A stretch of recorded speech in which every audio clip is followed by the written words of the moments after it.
World top 100% scholarship తో admission పొందాలి అనుకున్న India top competitive exams IIT NEET IAS design law group 1 government jobs etcetera guidance కావాలి అన్న India and world top universities లో medicine law finance join అవ్వాలన్నా students and parents కి career counselling కావాలన్నా మీ కెరియర్ డెసిషన్ డబుల్ చెక్ చేసుకోవాలి అనుకున్న 25 years experience doctor Satish IRSC గారిని సంప్రదించండి. నమస్తే, వెల్కమ్ టు ప్రైమ్ 9 విద్యా ఉద్యోగ అవకాశాల కార్యక్రమ live with doctor Satish IRSC గారితో ఇప్పుడు నేను మీతో పాటు స్టూడియోలో ఉన్నాను. మీకు ఎవరికైనా విద్యకి సంబంధించి కానీ ఉద్యోగానికి సంబంధించి కానీ ఏమైనా డౌట్లు ఉన్నా నిస్సందేహంగా ముఖాముఖిగా మాట్లాడే ఒక గొప్ప సద్వినియోగాన్ని మీరు సద్వినియోగం చేసుకోవాల్సిందిగా మేము కోరుకుంటూ ఉన్నాము. ఈ కార్యక్రమంలో భాగంగా సతీష్ గారు ఎన్నో సందేహాలను నివృత్తి చేశారు. లైవ్ ఈ కార్యక్రమం ద్వారా ప్రజలకు మరింత చేరువవ్వే ఈ ముఖ్య ఉద్దేశంతో ఈ ప్రత్యక్ష ప్రసార కార్యక్రమం ద్వారా మీ ముందుకు వచ్చారు. కాబట్టి మీలో ప్రేక్షకులు ఎవరికైనా సరే ఎటువంటి సందేహాలున్నా నిర్మోహమాటంగా స్క్రీన్ ప్లేపై కనిపిస్తున్నటువంటి నెంబర్లకి కాల్ చేయండి. డాక్టర్ సతీష్ గారితో ముఖాముఖిగా మాట్లాడే అవకాశాన్ని సద్వినియోగం చేసుకోండి. ఇప్పుడు డాక్టర్ సతీష్ గారితో మాట్లాడే ప్రయత్నం చేద్దాం ప్లీజ్. నమస్కారం సార్. నమస్తే సార్, మీతో పాటు లైవ్ కార్యక్రమంలో యాదవారం పోటీలో పాల్గొనడం చాలా సంతోషంగా ఉంటుంది. ఎందుకనంటే ప్రేక్షకులు ఎవరెప్పుడు ఏ క్వశ్చన్లు అడుగుతారో మనకు తెలియదు. ఏ విషయం మీదైనా అనర్గళంగా మాట్లాడే వరం దేవుడు మీకు ఇచ్చారు. ఆ కార్యక్రమంలో భాగంగా మీతో పాటు పాలు పంచుకోవడం ఈ వేదికను అనేది చాలా సంతోషంగా ఉంది. సో ఇప్పుడు టాపిక్ వస్తే, చాలామందికి 10th క్లాస్ అయిపోతుంది, అడ్మిషన్స్ కోసం చాలా హరీబరీగా ఉన్నారు. అడ్మిషన్స్ కోసం ఎక్కడెక్కడికో తిరుగుతూ ఉన్నారు. ఈ సీజన్ ఈ టైం అనేది కరెక్టేనా, లేదంటే ఎలా ఫాలో అవ్వాలి? ఓకే, యాక్చువల్గా లైవ్ మనం లాస్ట్ 2-3 వీక్స్ చేయలేకపోయాము. నేను అవుట్ ఆఫ్ కంట్రీ వెళ్ళాను. అందు గురించి నేను చేయలేకపోయాను యాక్చువల్గా. అంటే పాపం ఎవ్రీ వీక్ ఎంతో మంది ఈగర్గా వెయిట్ చేస్తూ ఉంటారు. వాళ్ళందరికీ ముందు మనం చెప్పాలి. మేబీ హైదరాబాద్లో అంటే జనరల్గా నేను మిస్ అవ్వనంటే ఎట్టి పరిస్థితుల్లోనూ, but so because of some reasons వల్ల నేను out of country. So coming to your question ఏంటంటే, ఇప్పుడు 10th ఎగ్జామ్స్ లేదా 12th ఎగ్జామ్స్ ఇలాంటివి జరుగుతున్నప్పుడు ఫర్దర్గా ఏం చేయాలన్నటువంటి ఆలోచన లేకపోతే అలాంటి క్వశ్చన్ అనేది ప్రతి పేరెంట్కి వస్తుంది. ఎప్పుడైతే మీకు ఇలాంటి వెంటనే అడ్మిషన్ దొరకదు అని చెప్పేసి కార్పొరేట్ కళాశాలలు అన్నీ కూడా విపరీతంగా ప్రెజర్ చేస్తూ ఉంటాయి. టాప్ బ్యాచ్లు ఇస్తాం, ఇంటర్మీడియట్ మంచి కాలేజ్ ఇది, సీట్లు అయిపోతున్నాయి, మీరు ఇప్పుడే జాయిన్ అవ్వండి, లేదా డిస్కౌంట్ ఇస్తాం, లేకపోతే ఇప్పుడు జాయిన్ అయితే సీట్లు అయిపోతే మీరు రాదు, మీ ఓడికి ర్యాంక్ రాదు అని చెప్పేసి ఒక రకమైనటువంటి కంగారు పెట్టడంతో పాటుగా కొంత థ్రెటనింగ్, కొంత భయాన్ని క్రియేట్ చేస్తూ, కొంత ఫియర్ని క్రియేట్ చేస్తూ, ఇన్ని రకరకాల ఎమోషన్స్ పెట్టి పేరెంట్స్ మీద ఎక్కువ ప్రెజర్ చేయడం వల్ల ఏమవుతుందంటే, అయ్యో నిజంగా మనకి రాదేమో అని చెప్పేసి మళ్ళీ ఎక్కడ 10,000-20,000 అడ్వాన్స్ కట్టడం, లేకపోతే జాయిన్ అవ్వడం చేస్తారండి. ఎప్పుడు కూడా గుర్తుపెట్టుకోండి, జనరల్గానండి 11th 12th class junior colleges అంతా కూడా ఒక రకమైన మాఫియా మార్కెట్ ఇదంతా కూడా. జనరల్గా మంచి ర్యాంక్స్ జేఈ కానీ లేకపోతే నీట్ లేకపోతే మంచి టాప్ ఎగ్జామ్స్ ర్యాంక్స్ వచ్చే వాళ్ళందరికీ వేరే సెక్షన్స్ ఉంటాయి, వేరే ఇన్స్టిట్యూట్స్ ఉంటాయి, సబ్ ఇన్స్టిట్యూట్ సెక్షన్స్ ఉంటాయి. వాళ్ళు అలా ఆగస్టులో వెళ్ళినా, మార్చిలో వెళ్ళినా, డిసెంబర్లో వెళ్ళినా, ఎప్పుడు వెళ్ళినా తీసుకుంటారు మెరిట్ స్టూడెంట్ని. మిగతా వాళ్ళని ముందే మీకు సపరేట్గా మేము ఫౌండేషన్ కోర్స్ ఇస్తాం, యావరేజ్ స్టూడెంట్స్ కూడా ర్యాంకులు రప్పిస్తాం, ఇట్లా రకరకాల మాటలు చెప్పి చాలామంది పేరెంట్స్ని డబ్బులు తీసుకుని అడ్మిషన్లకు వెళ్తున్నారు. తొందరపడాల్సిన అవసరం లేదండి. ఫస్ట్ ఫోకస్ అంది క్లాస్ 12th అయితే 12th, 11th అయితే 11th, 10th క్లాస్ అయితే 10th క్లాస్ ఎగ్జామ్ అయితే ఫోకస్ పెట్టి మంచి మార్కులు తెచ్చుకోవడానికి ప్రయత్నం చేయండి. సో అడ్మిషన్స్ పర్స్పెక్టివ్లో మనం ఆలోచించినట్లయితే, ఎవరు అంటే మీరు ఇన్స్టిట్యూట్ వాళ్ళు చెప్పినటువంటిది దానిలో కాకుండా మీరు సిబిఎస్ఈ చదివితే ఎట్లా, మీరు ఆల్రెడీ ఫౌండేషన్లో ఉన్నారా లేదా, జేఈ కానీ నీట్ కానీ, లేకపోతే మీరు సిబిఎస్ఈలో చదువుతున్నారా, ఐఎస్సీలో చదువుతున్నారా, స్టేట్ బోర్డులో చదువుతున్నారా, మీరు ట్రెడిషనల్ స్కూల్లో చదువుతున్నారా, కార్పొరేట్ ఎడ్యుకేషన్లో చదువుతున్నారా, ఫౌండేషన్లో ఉన్నారా లేకపోతే ఫౌండేషన్లో లేరా, మీకున్న ఐక్యూ లెవెల్ ఎంత, మీకున్న ఇంటెలిజెన్స్ ఎంత, మీకున్న ఆస్పిరేషన్స్ ఏంటి, మీరు ఎంతవరకు హార్డ్ వర్క్ చేయగలరు, మీరు ఆల్రెడీ వీక్నెస్లు ఏమైనా ఉన్నాయా, లేకపోతే మీరు సిన్సియర్ స్టూడెంటే కాదా, ఇట్లాంటి చాలా పారామీటర్స్ని దృష్టిలో పెట్టుకుని ఈ స్టూడెంట్కి కాలేజ్ అనేది సెలెక్ట్ చేయాలి తప్ప ఏ కాలేజీ బాగుంటుందని కామెంట్ పెడతా ఉంటారు మన యూట్యూబ్లో కూడా. కాలేజీ బాగుంటుంది కదండి, ఏ కాలేజీ బాగుంటుంది, ఐఐటి ముంబై బాగానే ఉంటుంది, కానీ సీట్ మనకు రావాలి కదా. లేకపోతే ఎక్కడ బాగుంటుంది, హైటెక్ మన మాదాపూర్లో టాప్ సెక్షన్ ఉంది, చైతన్యలో, నీకు సీట్ ఇవ్వడు కదా. అందువల్ల ఏంటంటే ఏ కాలేజీ బాగుంటుంది అన్నది ఇట్స్ మీనింగ్లెస్ క్వశ్చన్. అది మనకి ఏ కాలేజీ సూట్ అవుతుంది అన్నది కరెక్ట్ క్వశ్చన్. మనకి అన్నదానికి అండర్లైన్ చేసుకుంటే మనం అన్నదాన్ని అనాలిసిస్ చేయాలంటే దానికి ఒక గంట పడుతుంది కదా. అందువల్ల ఏంటంటే, ఇప్పుడు మీరు డాక్టర్ చదివారు కదని చెప్పేసి అందరూ ఫేవర్ వచ్చిన ప్రతి ఒక్కరికి పారాసిటమాల్ టాబ్లెట్ ఇవ్వరు కదా. ప్రతి ఒక్కరికి ఫేవరే, మీ ఫేవర్ డాక్టరే, అందరికీ పారాసిటమాల్ పనిచేయదు కదా. దానికి రకరకాల టెస్టులు చేయాలి, దానికి ఎలాంటి ఫేవర్ వచ్చిందో చూడాలి, దానికి ఒక కోర్సు, దానికి ఒక ప్రొసీజర్ ఉంటుంది. అట్లా ఏంటంటే కాలేజీ ఏది బాగుంటుంది అన్న దానికంటే కూడా అంటే మనం ఎక్కడున్నాం, మనకి ఎలాంటి పరిస్థితుల్లో మనం ఉన్నాం, ఫ్యూచర్లో మనకి ఎలాంటి ఆస్పిరేషన్స్ మనకు ఉన్నాయి, ఇవన్నీ బేరేజ్ వేసుకుని ప్రాపర్గా డిజైన్ చేసుకుని ఎవరైనా తెలిసిన వ్యక్తులతో మాట్లాడుకుని మీరు ప్లాన్ చేయాలి తప్ప ఎవడో వెళ్ళాడు పక్కింటోడు లేకపోతే మా ఫ్రెండ్ వెళ్ళాడు అని చెప్పి ఆడనక వెళ్ళిపోవడం, ఈడనక వెళ్ళిపోవడం ఇలాంటివి చేస్తానంటే తప్పండి. ఎస్, ఇది కంటిన్యూ చేద్దాం సార్. మొదటి కాలరు శరణ్య గారు హైదరాబాద్ నుండి కాల్ చేస్తున్నారు. నమస్కారం శరణ్య గారు. నమస్తే అండి, good afternoon. Good afternoon. Doctor Satish గారు ఉన్నారు, మాట్లాడండి. చెప్పమ్మా. గుడ్ ఆఫ్టర్నూన్ సతీష్ గారు. కొంచెం గట్టిగా మాట్లాడే ప్రయత్నం చేయండి శరణ్య గారు. నేను నీట్ పీజీ ప్రిపరేషన్ చేస్తున్నానండి ఇప్పుడు 2025కి. ఓకే, వినిపిస్తుందా? వినిపిస్తుంది, చెప్పమ్మా. ఓకే, సో నాకు డౌట్ ఉంది సార్. నాకు ఇప్పుడు నేను డర్మటాలజీ చదువుదాం అనుకుంటున్నాను. సో ఏ ర్యాంక్కి నేను ట్రై చేయాలి? ప్లస్ డీమ్డ్ యూనివర్సిటీలో కావాలంటే ఏ ర్యాంక్కి ట్రై చేయాలి? ఆంధ్రాలో మీకు బి కేటగిరీ సీట్స్ రావాలంటే ఏ ర్యాంక్కి ట్రై చేయాలో అదొక డౌట్ ఉంది సార్, అది క్లియర్ చేస్తారా?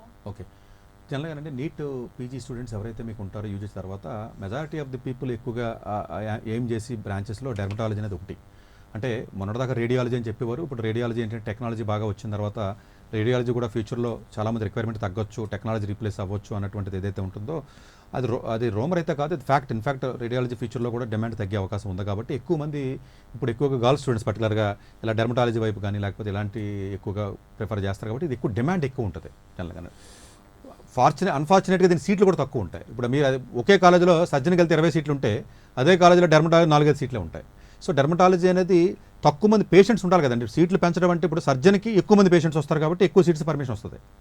డెర్మటాలజీకి అంతమంది పేషెంట్స్ రారు. ఫర్ ఎగ్జాంపుల్ మీరు ఏదో కాలేజీకి వెళ్ళారంటే, సమ్ ఎక్స్ కాలేజీకి వెళ్ళి మణిపాల్కి వెళ్ళారు, అంతమంది పేషెంట్స్ రారు కాబట్టి ఆ పేషెంట్స్ రేషియో నెంబర్ ఆఫ్ సీట్స్కి ఒక రేషియో ఉంటుంది.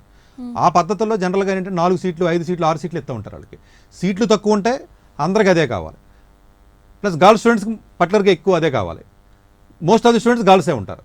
విత్ ఆల్ దీస్ కాంబినేషన్ డెఫినెట్గా అది హైయెస్ట్ ప్రయారిటీ ఉన్నటువంటి బ్రాంచ్ కింద మనం చెప్పొచ్చు డెర్మటాలజీ అనేది. సరే, ఏ ర్యాంక్కి వస్తుంది అన్నది క్వశ్చన్ అడగడం జరిగింది అమ్మాయి. సో ర్యాంక్ అనేది జనరల్గా అఫ్కోర్స్ అంటే గవర్నమెంట్ కాలేజీలో అయితే మీకు చాలా మంచి ర్యాంక్ రావాల్సి ఉంటుంది. ఆల్మోస్ట్ 2000, 3000, 4000 ఈ రేంజ్ ఆఫ్ ర్యాంక్ వస్తే తప్ప మీకు వచ్చే అవకాశం ఉండదు. But private college deemed university గురించి అడిగారు కాబట్టి డీమ్డ్ యూనివర్సిటీస్లో రావాలి అనుకున్నట్లయితే 6000, 7000, 8000 కూడా ఒక్కొక్కసారి క్లోజ్ అయిపోతూ ఉంటాయి. ఇప్పుడు మణిపాల్ లాంటి కాలేజీ మీరు తీసుకున్నారనుకోండి, కొంచెం మంచి ప్రైవేట్ డీమ్డ్ యూనివర్సిటీస్లో, అయితే శ్రీరామచంద్ర లాంటి ఇలాంటి కాలేజెస్ ఏదైనా తీసుకున్నప్పుడు ఏమవుతుందంటే ఆ ర్యాంక్స్ వచ్చి 8000, 7000, 9000, 10,000కే అయిపోతాయి. ఈవెన్ 20,000 కూడా రావు. 15,000 ర్యాంక్ వచ్చినా కూడా సీట్ రాదు. సో చాలా తొందరగా ఫాస్ట్గా ఫిల్ అయ్యి కట్ ఆఫ్ తక్కువ ఉన్నటువంటి వాటిల్లో డెర్మటాలజీ అనేది ఫస్ట్ ప్లేస్లో ఉంటుందని మనం చెప్పొచ్చు. అందుగురించి ఏంటంటే నిజంగా మంచి కొంచెం ప్రీమియర్ కాలేజీలో రావాలనుకున్నట్లయితే అలా చేయాలి. అలాగే స్టేట్కి ఏదైనా కేటగిరీ బీకి వెళ్ళాలంటే ఏదైనా స్టేట్ కౌన్సిలింగ్లో ఆంధ్రప్రదేశ్ కానీ కర్ణాటక కానీ, బట్ వీటితో పాటుగా అదర్ స్టేట్స్ కర్ణాటక లాంటి రాష్ట్రాల్లో కానీ కేరళ కానీ వేరే రాష్ట్రాల్లో కూడా కేటగిరీ బీకి మనం ఎలిజిబిలిటీ ఉంటుంది. అలాగే కేటగిరీ సి అంటే అన్నారు, అది ఎవరికైనా ఎలిజిబిలిటీ ఉంటుంది, దానికి రిజర్వేషన్ ఉండదు.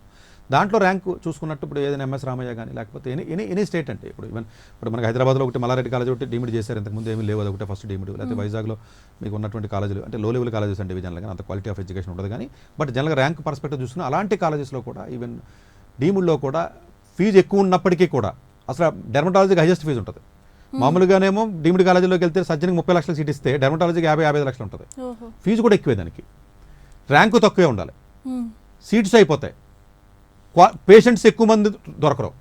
చిన్న కాలేజీకి వెళ్తే ప్రాబ్లం ఉంది. మీరు ఫర్ ఎగ్జాంపుల్ ఏదో చిన్న కాలేజీకి వెళ్ళారనుకోండి, డెర్మటాలజీకి సరిపడే పేషెంట్స్ రారు. డెర్మటాలజీ అంత అంటే మిడిల్ క్లాస్ అబవ్ మిడిల్ క్లాస్లో ఎక్కువగా డెర్మటాలజీకి జనరల్గా వెళ్తూ ఉంటారు, అన్లెస్ దేర్ ఈజ్ అర్జెన్సీ తప్ప వెళ్ళరు. సో అందుగురించి ఏంటంటే ఈవెన్ స్టేట్ కాలేజెస్లోకి వెళ్ళాలన్నా కూడా మ్యాక్సిమం మీకు 15,000, 20,000 ర్యాంక్ లోపు వస్తేనే ఎక్కడైనా మంచి కాలేజ్ వచ్చే అవకాశం ఉంటుంది. మరి 30,000, 40,000 వస్తే మాత్రం కొంచెం కష్టమే డెర్మటాలజీ పర్టికులర్గా. అంటే కొంచెం మంచి కాలేజీలో, కొంచెం కింద కాలేజీకి వెళ్తే ఒక 30,000, 25,000, 35,000కి అయిపోతాయి. ఈవెంట్ ఇప్పుడు ప్రైవేట్ కాలేజీల్లో అయితే 15,000, 20,000 కూడా అయిపోతాయి. ఎందుకంటే కేటగిరీ బి సీట్స్ అన్ని రాష్ట్రాల్లో కూడా ఫీజు డీమ్డ్ కంటే తక్కువ ఉంటుంది. డీమ్డ్లో మీకు 50 లక్షలు ఉన్నట్లయితే 45, 50, 55 లక్షలు ఉన్నట్లయితే ఈ స్టేట్ కాలేజెస్లో ఫీజు తక్కువ ఉంటుంది, 20 లక్షలు, 25 లక్షలు, 30 లక్షలు ఉంటుంది. కాబట్టి ఇంకా ముందు అయిపోతూ ఉంటాయి. సో దీన్ని దృష్టిలో పెట్టుకుని ప్లాన్ చేసుకుంటే సరిపోతుంది. ఎస్, మరో కాలర్ కూడా సిద్ధంగా ఉన్నారు. శ్రీకాంత్ గారు హైదరాబాద్ నుండి కాల్ చేస్తున్నారు. నమస్కారం శ్రీకాంత్ గారు. నమస్కారం అండి. డాక్టర్ సతీష్ గారు ఉన్నారు, మాట్లాడండి. చెప్పండి. హలో, చెప్పండి, వినపడుతుంది. నమస్కారం సతీష్ గారు. నమస్తే అండి. అది మా అబ్బాయి అండి, బీకామ్ అయిన తర్వాత సిఏని మొదలెట్టి మధ్యలో సిఏ పూర్తి కాకుండా మళ్ళీ ఎంబీఏ పూర్తి చేశారండి. ఎంబీఏ పూర్తి చేశాడా? ఎంబీఏ పూర్తి అయిందండి. ఫినాన్స్ స్పెషలైజేషన్ లో ఎంబీఏ పూర్తి చేశాడు. ఓకే.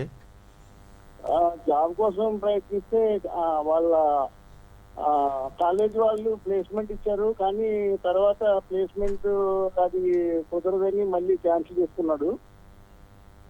సరైన ఉద్యోగం రాక ఇబ్బంది పడుతున్నారు. ఏ కాలేజ్ చదివాడండి? ఫర్దర్ గా ఏ కోర్స్ చేస్తే బాగుంటుంది? ఏ కాలేజ్ చదివాడండి? విశ్వవిశ్రాని అండి. అసలు ఈ కాలేజీలు ఎక్కడ దొరుకుతాయండి? చెత్త చెదరం అంతా దొరుకుతాయి, మీకు నాకు అర్థం కాదు. కాదండి, అసలు మామూలుగానే చదివింది వీక్ డిగ్రీ, బీకాన్ చదివాడు, మళ్ళీ చార్టెడ్ అకౌంట్ అన్నాడు, మానేసాడు. కనీసం ఎంబీఏ అయినా మంచి కాలేజీకి వెళ్ళాలి కదా. ఎంబీఏ డిగ్రీ అంతంత మాత్రంగా ఉంది. ఇలా ఏదో ప్రైవేట్ కాలేజీల్లోనూ చిన్న చిన్న కాలేజీల్లోనూ ఎంబీఏలు చేస్తే జాబులు ఎందుకు ఇస్తారండి? ఇవన్నీ అసలు ఇలాంటి కాలేజీలు వద్దన్నా జాయిన్ చేస్తున్నారు పేరెంట్స్. అలా ఎన్నిసార్లు చెప్పండి, అంతకే అక్కడికి హార్ష్గా చెప్తాను నేను, స్మూత్గా చెప్తే ఎవడైనాడని. అయినా కూడా అన్ఫార్చునేట్గా ఇలాంటి కాలేజీలో దయచేసి జాయిన్ చేయకూడదండి. ఇప్పుడు అతను ఎంబీఏ చదివినా ఆ డిగ్రీకి ఏం వాల్యూ ఉండదండి, ఎవడో పట్టించుకోడు డిగ్రీస్కి. అసలు మామూలుగానే బైపీసీ వాళ్ళకి కంప్యూటర్ సైన్స్ ఇచ్చి కాలేజీలు అయ్యి అసలు ఇవ్వకూడదు కాలేజీలు అయ్యి. ఎందుకు ఇస్తున్నారో అది భగవంతుడు తెలియాలి. మీలాంటి అమాయకులు అసలు ఇండియాలో అమాయకు ఉన్నదే బ్రెయిన్లెస్ పీపుల్. వాళ్ళకి ఎన్నిసార్లు చెప్పినా వాళ్ళకి ఆశ తప్ప ఏముండదండి. వాళ్ళు చెప్తారా ఉంటారు, అసలు పర్మిషన్స్ ఏమన్నా వాళ్ళు అప్రూవల్స్ లేని కాలేజ్ అండి అది యాక్చువల్గా. బట్ ఎనీవే ఆ కాలేజీ గురించి కూడా ఇప్పుడు ఎప్పుడు అంటే మనకు అలా పెద్ద కోర్టు నోటీస్ వచ్చింది దీని గురించి, ఈ కాలేజీల గురించి మాట్లాడినందుకు నాకు. సరే ఎనీవే అది పక్కన పెట్టండి, అది ఆ పొలిటీషియన్స్ అవి యాక్చువల్గాను. ఇవన్నీ గంటా శ్రీనివాసరావుకి సంబంధించిన సరే పేర్లు ఎందుకు కానీ. సో ఓవరాల్గా మీరు చూసుకున్నట్లయితే ఇప్పుడు అతను చేయవలసింది ఏంటంటే, నిజంగా అతను బీకామ్ చదివాడు, కామర్స్ స్టూడెంట్, ఒక ఎంబీఏ చదివాడు కాబట్టి నా సిన్సియర్ అడ్వైజ్ అయితే మీరు జాబులు ట్రై చేయకండి. మళ్ళీ కొంచెం ఏదైనా జీమాట్ కానీ జీఆర్ఈ లాంటి ఎగ్జామ్ రాసుకుని, ఒకవేళ నిజంగా ఎంబీఏలో మంచి పర్సెంటేజ్ వచ్చి బీకామ్లో మంచి పర్సెంటేజ్ వచ్చుంటే ఎగ్జిక్యూటివ్ ఎంబీఏ అని ఉంటుందండి. It's 1 year MBA. ఇది ఏదైనా ప్రీమియర్ కాలేజీలో మీరు ట్రై చేసినట్లయితే కొంచెం అతని కెరియర్ బాగుంటుంది. ఒకసారి ఎంబీఏ చేసినందుకు మాత్రం రెండోసారి చేయకూడదని రూల్ ఏం లేదు. స్టూడెంట్స్ డబుల్ ఎంబీఏ చేయొచ్చు. ఇప్పుడు నేను కూడా ఐఎస్బీలో చేశాను, అంతకుముందు ఆల్రెడీ ఎంబీఏ చేసి రెండోసారి చేశాను. పెద్ద పెద్ద ఎంబీఏ కాలేజీల్లో రెండోసారి ఎంబీఏ చేయడం అనేది సర్వసాధారణం. కొంచెం మంచి కాలేజీలో క్యాట్ ఎగ్జామ్ లాంటిది రాయండి. క్యాట్ ఎగ్జామ్ అతనికి వల్ల అవుద్దని నేనైతే అనుకోవట్లేదు, కామర్స్ బ్యాక్గ్రౌండ్ ఉన్న స్టూడెంట్, నార్మల్ స్టూడెంట్ కాబట్టి. ప్రాబబ్లీ జీఆర్ఈ లాంటి ఎగ్జామ్ రాసినట్లయితే ఏదైనా అబ్రాడ్లో ఏదైనా మంచి టాప్ కాలేజీలో, ఏదైనా యూరోపియన్ కంట్రీస్ కానీ ఏదైనా మంచి కంట్రీస్లోకి వెళ్ళి ఏదైనా టాప్ కాలేజీలో కానీ ఎంబీఏ చేసినట్లయితే 1 year కోర్సే చేయొచ్చు. ఎందుకంటే ఆల్రెడీ ఎంబీఏ ఉంది కాబట్టి 2 years చదవక్కర్లేదు. సో 1 yearకి ఏదైనా ఖర్చు అయినప్పటికీ 34 లక్షలు ఖర్చు అయినప్పటికీ చక్కగా ఏదైనా అలా వెళ్ళినది అతని కెరియర్ సెటిల్ అయ్యే అవకాశం ఉంటుంది. సో అలాగే ఏదైనా ప్లాన్ చేసుకుంటే అవకాశం ఉంటుంది. మరి అలా అంటే మరి ఎవడో కన్సల్టేట్కి వెళ్ళి ఏదో పనికి మళ్ళీ కాలేజీకి పోతారు. అలా ఏ చెప్పిన ఏదో ప్రాబ్లం అయిపోతుంది పేరెంట్స్తో. కొంచెం వరల్డ్ టాప్ 100 యూనివర్సిటీస్ అని ఉంటుందండి, అందులోకి వెళ్ళి మంచి కాలేజీకి వెళ్ళండి. సో వెళ్ళి ప్లాన్ చేసుకున్నట్లయితే ఏదైనా డెఫినెట్గా అతని కెరీర్. అంతే తప్ప ఈ కాలేజీలో ఉన్న ఆ డిగ్రీతో ఇప్పుడున్న పరిస్థితి ఎంబీఏ వాళ్ళకి అంతే 15,000-20,000 కూడా జీతాలు ఎవరు ఇవ్వట్లేదండి. సో డెఫినెట్గా అతని కెరియర్ పరంగా అతనికి ఆల్రెడీ ఇబ్బంది పడ్డాడు. ఫర్దర్గానే జాతక ప్లాన్ చేసుకోండి. 1 year executive MBA in the world best యూనివర్సిటీస్కి ట్రై చేయండి. రైట్ సార్, మరొక కాలర్ కూడా సిద్ధంగా ఉన్నారు. శ్రీనివాస్ గారు బెంగళూరు నుండి కాల్ చేస్తున్నారు. నమస్కారం శ్రీనివాస్ గారు. నమస్తే మేడం. డాక్టర్ సతీష్ గారు ఉన్నారు, మాట్లాడండి. చెప్పండి. Hello sir. చెప్పండి. హలో సార్, గుడ్ ఆఫ్టర్నూన్ అండి, వినపడుతుందండి సార్. మేము బెంగళూరు నుంచి మాట్లాడుతున్నాం సార్. ఓకే చెప్పండి. మా అబ్బాయి ఇప్పుడు 9th చదువుతుండు సార్. ఓకే 10th class లో హాస్టల్ వేయాలి అనుకుంటున్నాం సార్. అది బాగుంటుందా ఎలా అని అడుగుదాం, మీకు సజెషన్. నాకు అర్థం కాలేదు. 9th ఎక్కడ చదువుతున్నాడో అదే కాలేజీలో 10th హాస్టల్ వేస్తారా, లేకపోతే వేరే స్కూల్ మార్చి హాస్టల్ వేద్దాం? అదే స్కూల్ ఐసీఎస్సీ బోర్డు చదువుతుంది సార్. అవును, హాస్టల్లో వేయడం అనేది అది కంప్లీట్గా అది మీ పర్సనల్ డెసిషన్ అవుతుందండి. అంటే అతను మరి ఎలాగ పెర్ఫార్మెన్స్ ఏముంది, అతను ఏమైనా ఓన్లీ ఐఎస్సీ చదువుతున్నాడా, లేకపోతే ఏమైనా వేరే అదర్ ఫౌండేషన్స్లో ఉన్నాడా? హాస్టల్ అనేది మీ ఇంటికి డే స్కాలర్ కింద మీ ఇంటికి వచ్చి చదవట్లేదు, మీ మాట వినట్లేదా, మొబైల్ అలవాటు పడిపోయాడు ఏంటి? దేనికి హాస్టల్ వేస్తారు అసలు? 82% ఉంది సార్. ఏమండి? 82% ఉంది ఇయర్. అవును, ఇంట్లోంచి వెళ్ళి చదవడానికి ఇబ్బంది ఏంటి? ఇంట్లో మీ మాట వినట్లేదా, లేకపోతే ఏమైనా మొబైల్కి అడిక్ట్ అయ్యాడా ఏంటి? కొంచెం మొబైల్ చూస్తారు సార్, చెప్తే కొంచెం సపరేట్ ట్యూషన్ పెట్టించినాము. మొబైల్ మీరు ఇచ్చుంటారు కదా, అలవాటు అవడానికి అడిగి ఏమైనా కొత్త కొనుక్కున్నాండి, డబ్బులు అడి దగ్గర ఎందుకుంటాయి? మీరు ఎందుకు ఇచ్చారు మొబైల్? మీరు అలా అలవాటు చేస్తే మేము మటన్ చేస్తారు కొంతకాలం అయిన తర్వాత. పిల్లలు కూడా తల్లిదండ్రులు మటన్ చేస్తున్నారు ఇండియాలో. కాదండి, మొబైల్ మీరు ఎందుకు ఇచ్చారండి 9th class పిల్లడికి?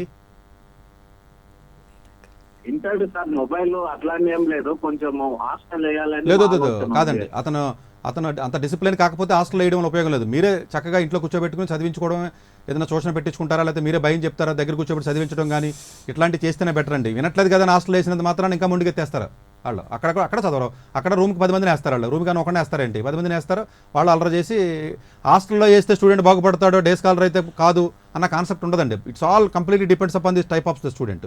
ఒక్కొక్కసారి స్టూడెంట్ మాట వినడు, విన్నప్పుడు కంప్లీట్గా మీ మాట వినడు, తప్పదో నా మాట వినట్లేదంటే వేసేయండి. కానీ ఏమాత్రం మీరు కంట్రోల్ చేయగలిగినా, మేబీ మీరు చదువుకున్న పేరెంట్ అయితే మీరు చదువు చెప్పడమో, లేకపోతే ఎవరైనా ట్యూషన్ పెట్టించి చదువు చెప్పించడమో, ఒక డిసిప్లిన్ అలవాటు చేయడమో, ఇలాంటివి చేసి అతను కొంచెం నెమ్మదిగా మార్చుకోగలిగితే డే స్కాలర్ కింద ఐడియల్ ఆప్షన్ అవుతుంది తప్ప హాస్టల్ అనేది ఐడియల్ ఆప్షన్ అవ్వదు. హాస్టల్ ఎప్పుడు ఐడియల్ ఆప్షన్ అవుతుందంటే ఇంక మీ చేతిలో లేదు అనుకుంటే ఇంకేసేయండి. ఇంకెక్కడైనా వీడు సరిగ్గా చదవడం అనుకున్నప్పుడు ప్రాబ్లం ఇంకెక్కడైనా ఉంటే కాబట్టి వేయండి అక్కడ. ఎందుకంటే హాస్టల్కి వెళ్ళినంత మాత్రాన్నే వాళ్ళు చదవాలని ఉండదు కదండి. రూమ్లో మళ్ళీ 6 ఉంటారు, ఇప్పుడు ఎప్పుడు కూడా అంటే చదివే స్టూడెంట్స్ గ్రూప్ తక్కువ ఉంటుంది, అవును ఎందుకంటే 10% ఉంటారు ఈ స్కూల్స్లో, 90% చదవరు. చదవరు. వీళ్ళ గ్రూప్ అవడం ఈజీ, చదవనోడు ఎప్పుడు చదవనోడికి అట్రాక్ట్ అయిపోతాడు మ్యాగ్నెట్ లాగా. లాస్ట్ ఎపిసోడ్స్ లో కూడా చెప్పారు. అంతే కదా, చదవనోడు కలిసిపోతారు. ఎందుకని వాడికి ఇన్ఫీరియారిటీ ఉంటుంది, వాడికి ఆ గ్రూప్లో కలవడాడు. సో అందులో హాస్టల్లో వేసినంత మాత్రాన్ని కూడా సక్సెస్ అవ్వాలా అంటే దానికి గ్యారంటీ ఏముంటుందండి. మేబీ నేను స్టూడెంట్స్ని చూసి ఏదైనా పర్సనల్గా ఎగ్జామిన్ చేస్తేనే చెప్పగలనేమో, but otherwise I don't recommend for the hostel for this student unless that you cannot really control him. Okay, so మరో కాలర్ కూడా సిద్ధంగా ఉన్నారు. వినయ్ గారు ఖమ్మం నుండి కాల్ చేస్తున్నారు. నమస్కారం వినయ్ గారు. నమస్తే మేడం. డాక్టర్ సతీష్ గారు ఉన్నారు, మాట్లాడండి. నమస్తే సార్. నమస్తే అండి. మేము polytechnic first year mechanical branch sir. Okay. ఈ పాలిటెక్నిక్ ఫస్ట్ ఇయర్ అంటే ఇది సెమ్ అనేది మొన్ననే అయిపోయింది సార్. ఓకే. సబ్జెక్ట్ ఒకటి అనేది భయం అయితే అన్నది. సబ్జెక్టు బేసిక్ సబ్జెక్ట్ కరెక్షన్ ఎట్లుంటుంది సార్? అర్థం కాదు. బేసిక్ సబ్జెక్ట్ కరెక్షన్ ఏంటి? కరెక్షన్ సబ్జెక్ట్ భయం ఉన్నది సార్. అదే నువ్వు చదివిన తర్వాత ఎగ్జామ్ రాసిన తర్వాత ఎగ్జామ్లో ఎలా కరెక్ట్ చేస్తాడని అడుగుతున్నావా? రిజల్ట్ ఎంత స్ట్రిక్ట్ చేస్తారా మామూలుగా? అది ఇదేం క్వశ్చన్ అయ్యా, నాకు అర్థం కాదు. కాదే అలా మామూలుగా నువ్వు రాస్తే మార్కులు వేస్తారు, రాకపోతే ఏ రోజు స్ట్రిక్ట్గా చేయడం ఏముంది? ఇప్పుడు మెకానికల్ బ్రాంచ్ బాగానే ఉంటుంది సార్. మరి మెకానికల్ బాగుంటుందా లేదనేది కాదు, ఇప్పుడు ఆల్రెడీ జాయిన్ అయిపోయావు కదా, ఇప్పుడు బాగోదన్నది మాత్రం నువ్వేం చేస్తావు? నువ్వు జాయిన్ అయిపోయావు సరే, what ever the reasons. So నువ్వు చక్కగా మెకానికల్ ఇంజనీరింగ్ చదువుకో, నువ్వు కోర్ సబ్జెక్ట్ నాలెడ్జ్ పెంచుకో, చక్కగా చదువుకో. మార్కులే ఉందా కొంచెం తక్కువ వేయచ్చు ఎక్కువ చదువులే, నాలెడ్జ్ మీద ఫోకస్ పెట్టు. మార్కులు అట్లా ఉండదు కదా. ఇప్పుడు అది కాదు పాయింట్ ఇక్కడ. నువ్వు ఆల్రెడీ మెకానికల్ జాయిన్ అయ్యావు సరే, నీకు వచ్చిన ర్యాంక్ అది వచ్చిందా లేదా నీకు ఇంట్రెస్ట్ జాయిన్ అయ్యన్నది వేరే విషయం. నువ్వు అందులో కోర్ పాలిటెక్నిక్ అంటేనే డిప్లొమా కాబట్టి కోర్ సబ్జెక్ట్స్ మీద గ్రిప్ ఎక్కువ తెచ్చుకో. గ్రిప్ తెచ్చుకుని నాలెడ్జ్ బాగా గెయిన్ చేసిన తర్వాత ఫ్యూచర్లో ఎప్పుడన్నా వెళ్ళగలిగితే ఏదైనా ఇంజనీరింగ్ చేయి, లేదంటే డిప్లొమాతో పాటు ఉద్యోగాలు చేయలేదు. సిఐటీడీ అని ఉంది, సిఐటీడీలో కొన్ని షార్ట్ టర్మ్ కోర్సులు ఉంటాయి, మంచి కోర్సులు మెకానికల్కి చక్కగా చేయి. డిప్లొమా కోర్స్ సిఐటీడీ అని ఇన్స్టిట్యూట్ ఉంది, బాలనగర్లో ఉంటుంది.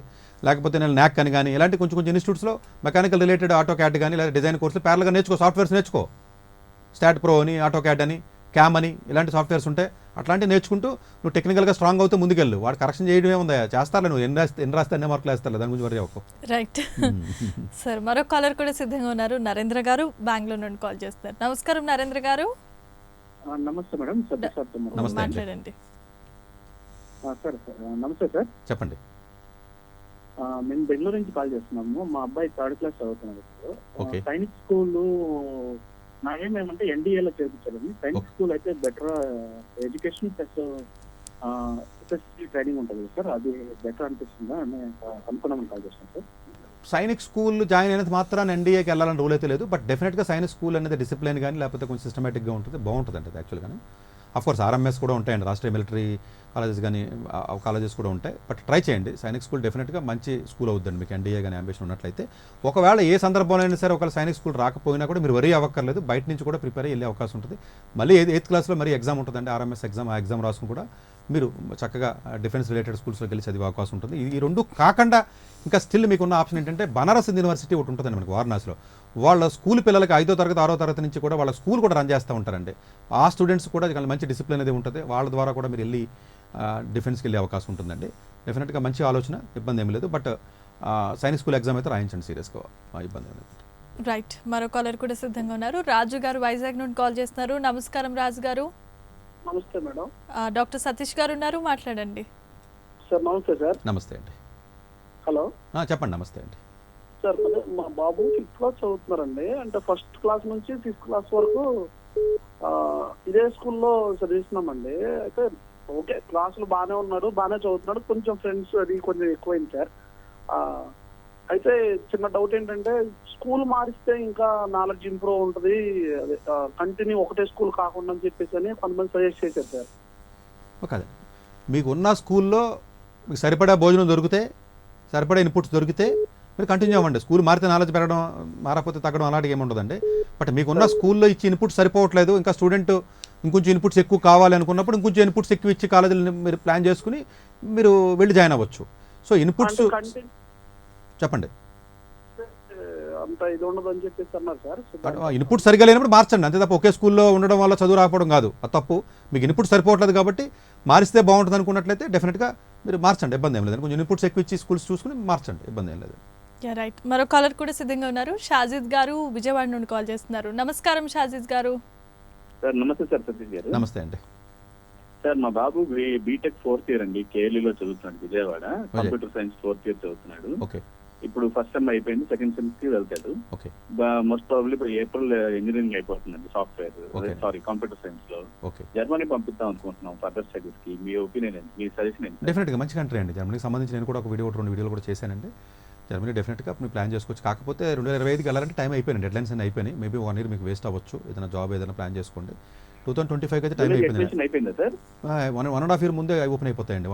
క్లోజ్ ఆల్మోస్ట్ ఇంకా సరిపోదండి. ఏపీఎస్ అని ఉంటుందండి, అది పెద్ద ప్రొసీజర్. అది జర్మనీ 2026కి మీరు ట్రై చేయాలండి. 2025 ఉంటుందండి. ప్రాబుల్లీ జనవరికి కొన్ని కాలేజీలు మాత్రమే offer చేస్తాయండి.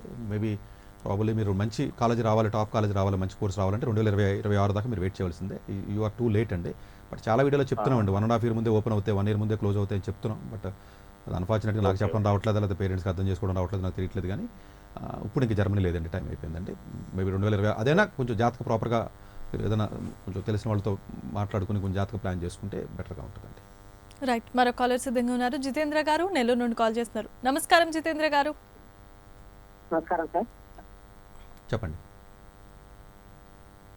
Yeah please continue. Jitendra గారు మాట్లాడండి. నమస్కారం సార్. నమస్తే అండి. మా అబ్బాయి క్రైస్ట్ యూనివర్సిటీలో లాగ్ అవుతున్నాడు. ఓకే బెస్ట్ ఆపర్చునిటీస్ ఉండాలంటే ఏ విధంగా ప్రిపేర్ కావాలి? సెకండ్ ఇయర్ చదువుతున్నాడు. అవునండి. ఇప్పుడు లా చదువుతున్నప్పుడు బాగా పర్ఫామ్ చేస్తున్నాడా? మంచి పర్సెంటేజ్ వస్తుందా? ఏ ఇయర్ చదువుతున్నాడు? సెకండ్ ఇయర్ లాగ్ అవుతున్నాడు సార్. ఇప్పుడు బెస్ట్ గా ఆపర్చునిటీస్ రావాలంటే ఏ లైన్ లో పోతే బాగుంటది? అవును, లాలోనే ఉండండి. లా అనేది మంచి అతను అక్కడ ఇంటర్న్షిప్ గానీ ఇంకేదన్నా. అవును, ఇంటర్న్షిప్స్ కంపల్సరీ చేయాలండి. మీరు లీగల్ ఫర్మ్స్లో ఇంటర్న్షిప్ చేసి తీరాలి, లేకపోతే జాబ్స్ రావు. కంపల్సరీగా మీరు సెకండ్ ఇయర్లో ఉన్నారు కాబట్టి మంచి క్లాస్లో టాప్ స్టూడెంట్ అయినట్లయితే అతను ఇంటర్న్షిప్స్ అప్లై చేసుకునేలా. కాకపోతే క్రైస్ట్ యూనివర్సిటీ అంటే ప్రైవేట్ డీమ్డ్ యూనివర్సిటీస్ కాబట్టి వాళ్ళకి కొంచెం ఆపర్చునిటీస్ తక్కువ ఉంటాయి.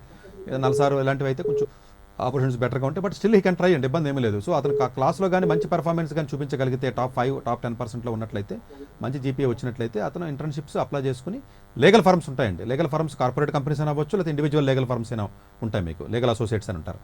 వాటిలోకి వెళ్ళి సో ఇంటర్న్షిప్ చేసినట్లయితే డెఫినెట్గా అతను జాబ్ వచ్చే అవకాశం ఉంటుంది. ఫర్దర్గా ఏం చదవాల్సిన అవసరం ఏమి ఉండదండి. Unless that student is very interested in ఏదైనా ఇంటర్నేషనల్ లా కానీ, ఆర్బిట్రేషన్ లా కానీ, లేకపోతే లిటిగేషన్ లాస్ కానీ, లేకపోతేనేమో రియల్ ఎస్టేట్కి సంబంధించిన లాస్ కానీ, ఇలా డిఫరెంట్ స్పెషలైజేషన్స్ వస్తున్నాయి. అలాంటి వాటిలో ఏదైనా ఇంట్రెస్ట్ ఉన్నట్లయితే ఏదైనా అబ్రాడ్ ఏదైనా వెళ్ళి ఏదైనా యూఎస్ కానీ అలాంటి చోట్లకి వెళ్ళి ఏదైనా చదివే అవకాశం ఉంటుంది. అదర్వైజ్ లాతో కూడా జాబ్లు వచ్చే అవకాశాలు ఉంటాయి, provided if get top internships. ఆ ఇంటర్న్షిప్స్ రావాలంటే క్లాస్లో అతను టాప్గా పెర్ఫామ్ చేయాలి. ఎందుకంటే ఆ కాలేజీ వీక్ కాలేజీ కాబట్టి అట్లీస్ట్ ఇతను టాప్గా పెర్ఫామ్ చేస్తే అవకాశం ఉంటుంది. ఎస్, మరో కాలర్ కూడా సిద్ధంగా ఉన్నారు. రత్నకుమారి గారు ఏలూరు నుండి కాల్ చేస్తున్నారు. నమస్కారం రత్నకుమారి గారు. నమస్తే సార్. చెప్పండి. ఏలూరు నుంచి మాట్లాడుతున్నానండి. మా బాబుకి 2024లో బీటెక్ కంప్లీట్ అయిందండి. ఓకే. ఇప్పుడు ఎంఎస్ చేయడానికి అదర్ కంట్రీకి వెళ్ళడం బెటర్ అంటారా, ఏదో ఒక జాబ్ లో జాయిన్ అవ్వడం బెటర్ అంటారా? అది సత్యభామ యూనివర్సిటీ చెన్నై అండి, ఐటీ. ఓకే, కాదండి, ఏది బెటర్ అన్న దానికి క్వశ్చన్ అలా కాదండి మీరు వేసుకోవాల్సింది మీ మైండ్కి. అంటే ఒక్కొక్కరు ఒక్కొక్క విధంగా చెప్తున్నారు, వీడి ఫ్యూచర్ డిసైడ్ అంటే చేయాలి. మీరు క్వశ్చన్ వేయడమే తప్పు వేశారు. అందు గురించి చెప్పేవాడికి బ్రెయిన్ ఉండదు, మీకు సరిగ్గా క్వశ్చన్ వేయడం రాలేదు. వినండి, ఎట్లా వేయాలంటే క్వశ్చన్, ఇతను ఎంఎస్ చదివితే బాగుంటుందా, ఇండియాలో చదివితే బాగుంటుందా, కానీ ఎంఎస్ యూఎస్లో ఏ కాలేజీలో సీట్ వచ్చే అవకాశం ఉంది, ఆ కాలేజీకి ఉన్న రెప్యుటేషన్ ఏంటి, ఎలాంటి క్వాలిటీ ఉన్న కాలేజీ, ఇండియాలో జాబ్ చేస్తే ఎలాంటి జాబ్ వచ్చే అవకాశం ఉంటుంది, నేచర్ ఆఫ్ జాబ్ ఏంటి, అటు శాలరీ ఏంటి, ఈ రెండు పక్కన పెడితే కంపేర్ చేయగలరు. రెండు వస్తువులను పెట్టాలి, కంపేర్ చేయాలి. రెండు దేశాలను కంపేర్ చేయలేం. ఇండియా మంచిదా, యూఎస్ మంచిదా, లేకపోతే ఇండియాలో ఎంటెక్ మంచిదా, యూఎస్లో ఎంఎస్ మంచిదా అంటే ఇక్కడ ఎంటెక్ ఏ కాలేజీలో వచ్చింది, అక్కడ ఎంఎస్ ఏ కాలేజీలో వస్తుంది, ఇక్కడే కోర్స్ వచ్చింది, అక్కడే కోర్స్ వచ్చింది. అది ఇక్కడ జాబ్ మంచిదా, జర్మనీలో జాబ్ మంచిదా అన్నది కంటే ఇక్కడ అతను మీరు చెప్పిన సత్యభామలో చదివాడు అంటే అతను డెఫినెట్గా యావరేజ్ కాలేజీ, అతను యావరేజ్గానే పెర్ఫామ్ చేసి ఉంటాడు. ప్రాబబుల్లీ అతనికి జీపీఏ మంచిది ఉండి ఏదైనా ప్రాజెక్ట్స్ ఏదైనా చేసుండి అలాంటిది ఏదైనా ఉన్నట్లయితే అక్కడ ఏదైనా మీరు ఫైనాన్షియల్గా మళ్ళీ 20 లక్షలు 25 లక్షలు పెట్టి ఏదో ఫాల్తూ కాలేజీలకి టైర్ 6 కాలేజీలకు పంపించకుండా ఏదైనా ఫైనాన్షియల్గా మీరు పెట్టుకోగలిగే స్టూడెంట్కి మంచి స్కోర్స్ ఉండుంటే అక్కడ కానీ ఏదైనా టైర్ 1 కాలేజీలో కానీ ఏదైనా సీట్ వచ్చినట్లయితే డెఫినెట్గా అది మంచిది. లేదు అక్కడ ఏ టైర్ 2 కాలేజీ టైర్ 3 కాలేజీ వచ్చో లేకపోతే ఎవడో కన్సల్టెంట్ దగ్గరికి తక్కువ డబ్బులతో అయిపోతే పార్ట్ టైం జాబ్ చేసుకోవచ్చు అని చెప్పి ఎవడో మీకు చెప్తే మీరు ఇనేసి మోసపోయి మళ్ళీ అక్కడ టైర్ 3 కాలేజీకి వెళ్తే లైఫ్ దుర్భరంగా ఉంటుంది. సెకండ్ క్వశ్చన్ ఏంటంటే ఇక్కడ ఇండియాలో ఒకవేళ మీరు జాబ్కి వెళ్ళాలనుకున్నట్లయితే ఎలాంటి జాబ్ వచ్చింది, ఎలాంటి పే స్కేల్లో ఉన్నాడు, నేచర్ ఆఫ్ జాబ్ ఏంటి, ఈ రెండింటిని పక్కన పెట్టి కంపేర్ చేస్తేనే ఏది మంచిదని చెప్పడానికి అవకాశం ఉంటుంది తప్ప రెండు దేశాలని కంపేర్ చేయలేం, రెండు కోర్సుల్ని కంపేర్ చేయలేం, ఇద్దరు మనుషుల్ని కంపేర్ చేయడం కుదరదండి. Yes right sir. ఇప్పటి వరకు చాలా కాల్స్ని అయితే అటెంప్ట్ చేయడం జరిగింది. టైం తక్కువ ఉంది కానీ కాల్స్ ఫ్లో మాత్రం ఆగట్లేదు. సో కార్యక్రమాన్ని ముగించుకోవాల్సిన టైం దగ్గర పడింది. అన్ని దానాల కంటే విద్యాదానం చాలా గొప్పది. ఈ విషయంలో మిమ్మల్ని చాలా అప్రిషియేట్ చేయాలి. ఇంత మంచి వాల్యుబుల్ టైంని ఇచ్చి స్టూడియోలో ఇంత మంచి సమయాన్ని ఇచ్చినందుకు మీకు హృదయపూర్వక ధన్యవాదాలు తెలియజేస్తున్నాను. సో చూసారు కదా ప్రేక్షకులు, ప్రైమ్9 విద్యా ఉద్యోగ అవకాశాల కార్యక్రమం లైవ్ ద్వారా డాక్టర్ సతీష్ గారు మీకు మరింత చేరువయ్యి ఎన్నో విద్యార్థులకు ఉన్నటువంటి సమస్యల మీద నిష్పక్షపాతంగా ముక్కుసూటిగా ఎన్నో సమాధానాలకైతే ఇప్పటి వరకు చెప్తూ ఉన్నారు. కాబట్టి మరొక ప్రత్యేకమైన కార్యక్రమంలో మళ్ళీ కలుద్దాం. అంతవరకు stay tune to Prime nine. Doctor A Satish garu AP Telangana విద్యార్థులకు సుపరిచితమైన పేరు. సతీష్ గారు 2001 యూపీఎస్సీ పరీక్షల్లో ఉత్తీర్ణులై ఇండియన్ రైల్వే విభాగంలో ఉద్యోగం సాధించారు. సతీష్ గారు చదివిన చదువులు engineering, MTech, MBA, executive MBA, MSc, MBA HR, MA psychology లాంటి పోస్ట్ గ్రాడ్యుయేషన్ డిగ్రీలతో పాటు డాక్టరేట్ కూడా చదవడం జరిగింది. డాక్టర్ సతీష్ గారు నిరంతర విద్యార్థి. అలాగే సతీష్ గారు పలు ప్రతిష్టాత్మక కాంపిటేటివ్ పరీక్షల్లో యూపీఎస్సీ నిర్వహించే సివిల్ సర్వీసెస్ పరీక్షల్లో 159వ ర్యాంక్, అలాగే ఇంజనీరింగ్ సర్వీస్లో 24వ ర్యాంక్, గేట్ ఎగ్జామ్లో 4వ ర్యాంక్, క్యాట్ ఎగ్జామ్లో 99.8%, జీమాట్ ఎగ్జామ్లో 760 స్కోర్, ఇలా పలు కాంపిటేటివ్ ఎగ్జామ్స్లో మొదటి ప్రయత్నంలోనే ఎన్నో ర్యాంకులు సాధించారు. ఇన్ని క్వాలిఫికేషన్స్, డిఫరెంట్ కాంపిటేటివ్ పరీక్షల్లో ర్యాంకులు సాధించిన వ్యక్తులు మన ఇండియాలో చాలా అరుదని చెప్పాలి. ఇలాంటి అకాడమిక్ల పరంగా, కాంపిటేటివ్ల పరంగా ఇన్ని ర్యాంకులు సాధించడంతో పాటుగా గవర్నమెంట్ ఉద్యోగం చేస్తూ పలు అవార్డులు తీసుకున్నారు. సతీష్ గారికి జనరల్ మేనేజర్ అవార్డు జోనల్ లెవెల్లో, ఆల్ ఇండియా లెవెల్లో నేషనల్ లైఫ్ టైమ్ అచీవ్మెంట్ గుర్తింపులు దక్కాయి. అప్రిసియేషన్ ఆఫ్ ప్రెసిడెంట్ ఇండియా నుంచి గానీ life time Sevashri award from Andhra Pradesh మంత్రుల నుంచి అందుకున్నారు. వీటితో పాటు పలు రకాల అవార్డులు అందుకున్నారు. ఎన్నో ప్రతిష్టాత్మక ఆర్గనైజర్స్ సంస్థలో పర్మనెంట్ మెంబర్గా ఉన్నారు. కష్టపడి పైకి వచ్చిన వ్యక్తి కావడం వల్ల గత 20 సంవత్సరాల నుంచి ఎంతో మంది చిన్నపిల్లల దగ్గర నుండి 5, 6 తరగతి విద్యార్థుల నుంచి పెద్ద పెద్ద పీజీ, పీహెచ్డీ కాలేజీలకు వెళుతూ విద్యార్థులకి అవగాహన కల్పిస్తూ ఉంటారు. ప్రతి విషయంపైన డాక్టర్ సతీష్ గారు స్పష్టమైన అవగాహన కలిగి ఉన్నారు. డాక్టర్ సతీష్ బలంగా నమ్మే సూత్రం ఏంటంటే అవేర్నెస్ ఈజ్ ఎవ్రీథింగ్. మనిషికి అవేర్నెస్ ఉంటే ఏదైనా సాధించగలరు. ఒక్క మోటివేషన్తోనే కాదు, ఏది చెయ్యాలి, ఏది చేయకూడదు, ఎలాంటి డెసిషన్ తీసుకోవాలనే విషయాలపై, ముఖ్యమైన విషయాలపై అవగాహన కల్పిస్తూ ఉంటారు. అలాగే గవర్నమెంట్, ప్రైవేట్ జాబ్లే కాకుండా ప్రపంచ దేశాల్లోని జాబ్స్పై కూడా అవగాహన కల్పిస్తూ ఉంటారు. ఉద్యోగాలతో పాటు పెద్ద చదువులైన ఐఐటి వంటి వాటిపై సెషన్స్ నిర్వహిస్తూ ఉంటారు. ఇప్పటి వరకు 3 లక్షల సెమినార్లు ఒక్క రూపాయి తీసుకోకుండా ఉచితంగా నిర్వహించారు. ఇందులో భాగంగా మన ప్రైమ్9 ద్వారా విద్యార్థులకి మోటివేషన్ ఇవ్వడానికి మీ ముందుకు వస్తున్నారు డాక్టర్ సతీష్ గారు.